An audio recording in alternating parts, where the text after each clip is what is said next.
गोंडा को हम 4 लेन की कनेक्टिविटी से जोड़ने के लिए, अयोध्या से जोड़ने की एक बड़ी कार्रवाई को आगे बढ़ा रहे हैं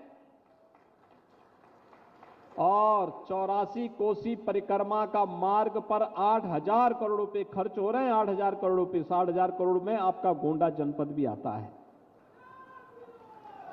बहनों भाइयों, विकास ऐसे आगे बढ़ता है। विकास के लिए उस प्रकार का कार्य और उस प्रकार के लोग, आप अनुमान करिए आपके एक वोट ने कैसे देश की तकदीर को बदल के रख दिया। पहले भी आप वोट देते थे, जिन लोगों के लिए वोट देते थे, जिनको वोट देते थे, उनको राम के नाम से भय होता था, राम के नाम लेने में ही संकोच होता था। आपका पर्व और त्योहार आता था, वे कर्फ्यू लगा देते थे, अराजकता फैलाते थे, आपकी आस्था पर प्रहार करते थे, आप ही का वोट आपके खिलाफ इस्तेमाल करते थे, आपकी सुरक्षा में सेंध लगवाते थे, नौजवानों के रोजगार में सेंध लगाते थे, किसानों की खुशहाली को रौंदने का कार्य करते थे, व्यापारियों के यहां डकैती डलवाते थे। लेकिन आज बेटी और व्यापारी सुरक्षित हुआ है।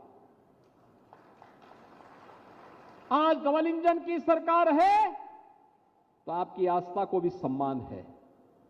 डबल इंजन की सरकार है, नौजवानों के लिए नौकरी की व्यवस्था। इससे पहले, मैं गोंडा में आने के पहले लगभग 100 नौजवानों को डिप्टी एसपी और डिप्टी कलेक्टर का नियुक्ति पत्र वितरण करके लखनऊ से आया हूं। ये उत्तर प्रदेश के नौजवान आज उत्तर प्रदेश के अंदर अलग अलग जनपदों के नियुक्ति प्राप्त कर रहे हैं, उत्तर प्रदेश की बेहतरीन सेवा में जा रहे हैं, अग्रणी सेवा में जा रहे हैं।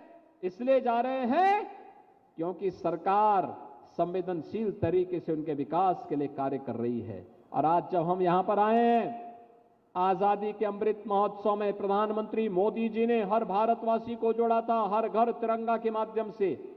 और 1857 के महान क्रांतिकारी, महान स्वतंत्रता संग्राम सेनानी, महान योद्धा देवी बख्श सिंह जी ने गोंडा में मोर्चा संभाला था। आज यहां के मेडिकल कॉलेज का नामकरण हम महाराजा देवी बख्श सिंह जी के नाम पर ही करने की घोषणा भी कर रहे हैं। भाइयों बहनों, मेडिकल कॉलेज में उनकी प्रतिमा लगेगी। 1857 का उनका इतिहास लिखा जाएगा और उनके इतिहास के साथ आने वाली पीढ़ी के लिए एक नई प्रेरणा भी होगी।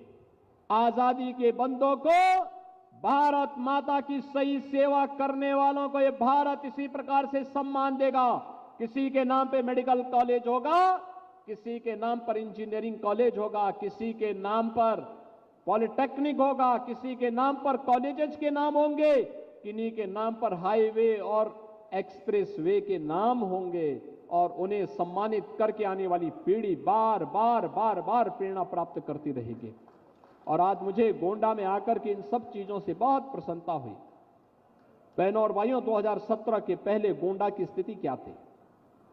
गोंडा जब स्वच्छता का सर्वे आया था 2017 में, वह 15-16 का था, सबसे गंदा शहर गोंडा था। तब मैंने प्रतीक भूषण को कहा था, मैंने कहा विधायक बने हो, जनता जनार्दन ने आशीर्वाद दिया है, गोंडा को स्वच्छ शहर के रूप में स्थापित करो।